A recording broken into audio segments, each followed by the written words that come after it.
Hey, welcome back. This is episode 17, where I'm going to finish up the boot cowl on the front. First, a disclaimer: none of my videos are instructional. I'm a first-time builder. My content might have interest to some others. A couple updates. First, my panel company, Pacific Coast Avionics, just let me know my panel is almost ready. They're testing it right now, and they'll be shipping it shortly. I went with Garmin. I'll do a longer video on my panel specifically, but I can't wait to get it. Secondly, in the last video I talked about the LOTA, the Letter of Deviation Authority, that owners of experimental or amateur built airplanes can't fly with a flight instructor, get instruction on their own plane without getting a letter from the FAA. The EAA and AOPA have been working on softening that, and apparently at the end of December the President did sign the amendment to the LOTA requirement, and now owners of experimental amateur built can get instruction from a flight instructor, which is the way it should have been, but they're still leaving the restriction in that if a flight instructor owns his own experimental and wants to give instruction in that plane, and he's going to charge money for the plane, he or she still needs to get a letter.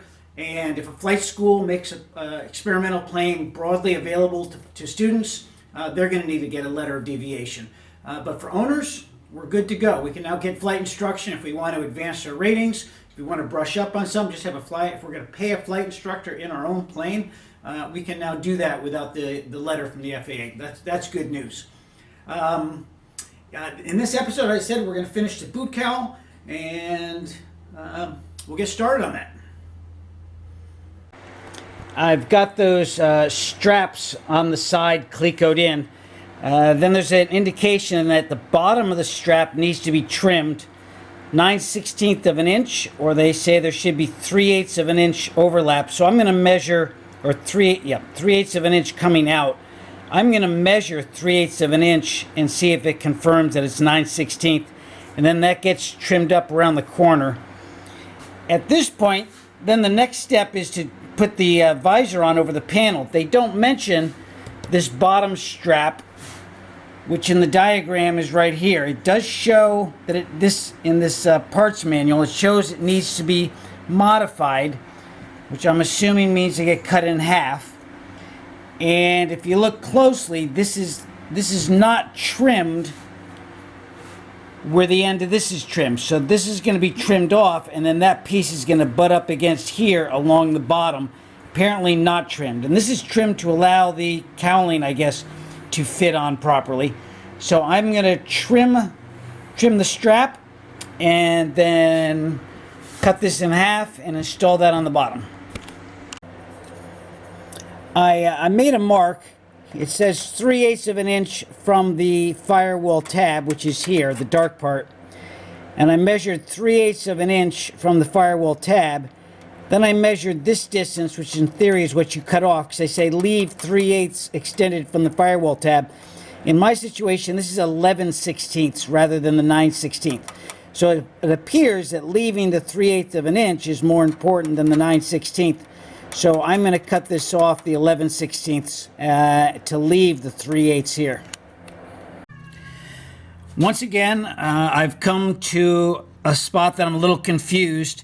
The next step in item 29 says to trim the lower end, meaning of the strap, to be flush with the inboard edge of skin. So as I look at this, it says trim the lower end, hang on, which this appears to be the lower end that I'm supposed to trim right here, flush with the inboard edge of the skin. Well, what's skin and what's an inboard edge. And I'm looking at this. The only skin is this skin from the boot cowl here, but what's the inboard skin? And what am I going to trim flush to? There's nothing here to be flush, and it says trim the end. So I've stared at this for about an hour trying to figure out all the different skin options and flush options, and I'm not sure what to do. So I did put a note out to the forum, and I'm reading through manuals, I'm watching videos. Okay, I did get an answer back from the forum, and one of the guys actually messaged me direct rather than posting on the forum, and he said take a look at the new pages for the manual, and you're going to notice that all of this writing on here is my confusion. It's bootstraps being called strips, it's support angles being called braces, it's cutting things that are 30 inches that aren't 30 inches. This is all my confusion around this boot cowl section. This new manual fixes all of that, and I know you're not supposed to use pages from a manual that's not part of your build, but they've clearly fixed a lot of what confused me. The disappointing part is the date on my page is 9/11/18, and the date on the new page is 9/11/18. I ran operations for a while, and if you're going to date pages anytime you change them, even if you change a capital to lowercase, you're supposed to change the date. If these are dated, they're intended to be indicating a revision.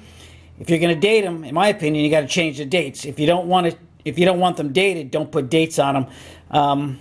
YouTube content is for opinions, and that's just my opinion. But either way, it appears that these new pages are much more in line with what I need to do, and they're explaining much more clearly than what the old pages were. So I'm going to follow this and finish up the boot cowl, and then move on from there. Okay, now that the new instructions tell you to cut this bottom strap in half, you can see that there's 4 holes in here, and they're going to line up. The first hole is here, and if I line this up, you're going to notice it goes over the end of the bottom of this strap.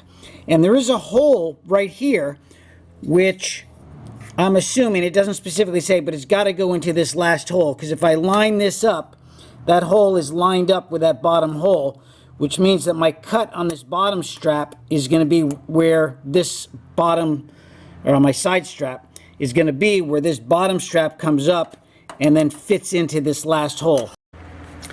I think the last step in the boot cowl is to final size the bottom holes. These are all, they got to be match drilled and final size to a 30. And then it says to finalize all other holes to a 30. And I'm assuming that means I've got to get my top boot cowl all finalized. That seam is still at a 40. So we got to get all of that to a 30. Then we take it all apart and clean it up and get it ready for priming. The next step is to put this panel visor in. You have to take all the clecos out on this line here, so the panel frame gets a little squirrely and moves around. And what I did is I got it, and it said it should be about 2 inches out. So I measured 2 inches out, and I sunk a 40 cleco. I match drilled a 40 in the middle to hold the middle. And then I kept the frame away from it. I've used this technique before, so to not ruin the hole in the frame. I pulled the frame away prior to drilling, so I was just drilling the skin into the visor. Then I pushed the frame back and clecoed at fairly far spaces to get this frame locked in. And now I'm match drilling the 30s going back through the frame so that all the holes, so I don't elongate any of the holes. And that seems to work. And there's a little tab here. I made sure that was kind of pushed in, and it seems like it's working. So that was the process that I used to put the visor on. What I'm doing now is I'm taking all the cowling parts off and labeling each one to what comes in contact with stainless steel. Firewall stainless steel, tubes are stainless steel, and I'm identifying which sides need to be primed for the contact. My priming process may be different than others. Again, painting's not my expert, The first thing I do is I do an acetone wash, and then I avoid touching with my fingers because the oil from the fingers, and I give it a good cleaning with the acetone, and everything comes off pretty quick. Then I use a fine grade sandpaper. This is, I think, is a 200. Come on, where's my? It's a 220. It's a 220 sandpaper. Again, I don't touch it with my oily fingers, and I give it a roughing with the 200 grit paper, and you can see the scratches going into it, which will help the primer adhere to it.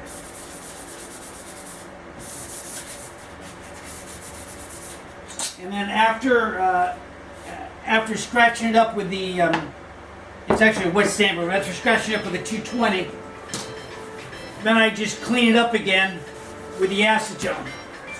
And that's how I prepare my parts for priming. Hello? I'm going to start working on the floorboard installation now. I've got some concern. I got to figure out how this is going to work. It does say the floorboard must be transfer drilled before fit up of the boot cowl. This is the problem with jumping around in the manuals. You miss stuff like that. I'm going to see how critical it is, and I'll post at the end if my cowling doesn't fit because of my drilling. But you start with the floorboard parts and diagram and text about laying out the floorboards, and we'll get going with that. My first step is to lay the floorboard in there. The manual says to move it around so that it feels centered. It's covering the tabs. You've got to look out for some clearance on some of these supports from the floor underneath. Once you're happy with the alignment, to tape it or clamp it into place. So I've taped it into place. And then it says to transfer drill from the bottom, but you got to remember you still have the bottom board on there, and you have to have it on for the fitting up because you've got to clear some of these areas. So I'm assuming once I get it taped into place, I'm going to remove the bottom board and then transfer drill up into the floorboard with the appropriate holes. So as I'm match drilling underneath, these first four in the forward section are number 30, no problem getting at those. I also outlined the areas with a marker to where my cage comes in contact with the skin. So that'll be the area that I prime if I don't end up priming the whole thing. At least I have to prime where those cage bars come in contact. The next thing is drilling these number 11 holes for these nut plates. There's 4, 5, 6 of them up front, but there's 4 of them back here underneath this floorboard, which is riveted. Again, I thought I was supposed to rivet. I kept holding off riveting. So to get to these 4 holes, which I've got to match drill, from the top side, you don't have a mark. So what I'm using, as I've mentioned this in my prior videos, I made a hole finder. Let me see if I can get this separated here. From a couple pieces of aluminum that I put an aluminum piece in the middle, riveted it, and I stuck a roofing nail that I cut off in there, and then marked the hole dead center. So when I slide this, the split level underneath, the nail falls into the hole, and then I can mark the hole on top to where the exact hole is. These were online for about 50 bucks, but they take like 5 minutes to make one, and they're just as effective in my opinion. But that's what I'm gonna have to do is to find these holes to match drill from the top is to use a hole locator.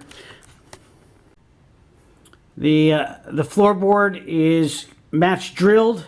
There's 4 number 30s up in the forward section, and then there are 10 number 11s, which will be for the nut plates. These last 4 along here, I was able to use that hole finder and hit the holes dead center, so that method works. I don't have clecos in all of them. Next step is to take it off, deburr, and we'll go from there. The nut plates are on. They're here and here. These are the straight nut plates, and the ones that go up here are these where the holes for the rivets are behind the nut plate. You actually have to drill these holes out. That's a little tricky, making sure they get them all lined up, and the nut plate still takes the screw after the rivets in. But you've got 10 nut plates to put on for your floorboards. Those are for the pedal assemblies, I believe. So we're good on the nut plates. I've got my bottom board floorboard primed and ready to go. However, I need to get my bottom skin boot cowl start to get attached. So these stringers, these support stringers, are primed where they come, because they come in contact with the tab, the cage tab, but the rest of the skin does not come in contact with the cage at all, other than up by the firewall where they come in touch with the cage. So I did prime up there. I'm going to get these two stringers riveted with the AVEX rivet. This last row here I can't rivet because the boot cowl side comes down and is going to get riveted there, and I'm not ready to rivet the side yet. But in order to get the floor in, I need to get this boot cowl bottom skin started. I've got the floorboard laid in. There are 2 nut screws in the corner holding it in, and the others are actually part of the rudder pedal installation. So now I'm going to start working on the rudder pedal, which starts on page 102. Well, that's a good place to end the video. That's about 15-17 minutes I think it's going to work out to be. In the next video, we're going to work on the rudder pedals, pedal assembly, and I think the control sticks, and we'll get some of that done. My build time to date, or for this section, I actually made a mistake in my last video, and I counted too many hours moving forward into this section. So I only added 6 more hours, even though I think this took more than 6 hours. So my total build time to date is 659 hours, and we'll keep moving. And thank you for watching. And as always, dream it, just build it.